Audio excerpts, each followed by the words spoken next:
Good morning. Today's devotion is for November 14th, and we're still on the topic of hope. And this is one of my favorite verses. It was one of my early memory verses. Romans 15:13. May the God of hope fill you with all joy and peace as you trust in him, so that you might overflow with hope by the power of the Holy Spirit. So I guess there's two things that I want to talk about. And the first is, what's our source of hope?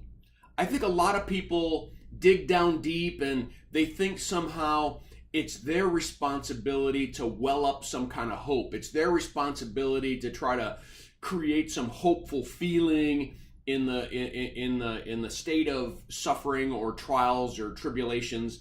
And what I see here is Paul saying, may the God of hope fill you, which means he's the source of hope. So as we've been saying all along in these devotions on hope, our job is to stay close to God, firmly root ourselves in the truths of his word, and what will happen is that he will fill us with joy and peace because his truths overshadow the temporary stuff that we deal with and the lies that we deal with in this world.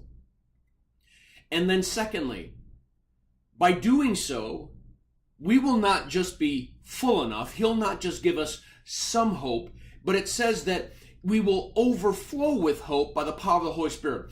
That the Holy Spirit, because of our affinity to God, because we draw close to him, he draws close to us. Because we nourish ourselves on his word, he begins to feed us through that word, his Holy Spirit. And then the Holy Spirit never just gives enough, but he always overflows in us.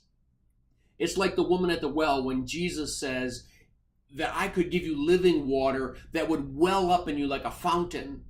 In John, it says that those of us who are born again will be filled with the Holy Spirit and it'll flow in us like a river flowing through us.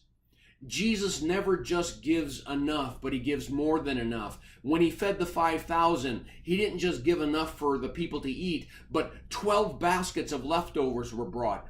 We need to realize that we have a God that loves us so much that as long as we draw close to him,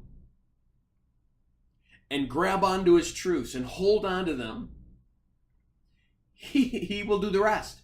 He will give us joy. He will give us peace. He will give us his Holy Spirit in abundance so that it overflows and spills out into our lives. Well, I encourage you to read the devotion attached, and I pray that this devotion is a blessing to you. Have a firmly rooted day.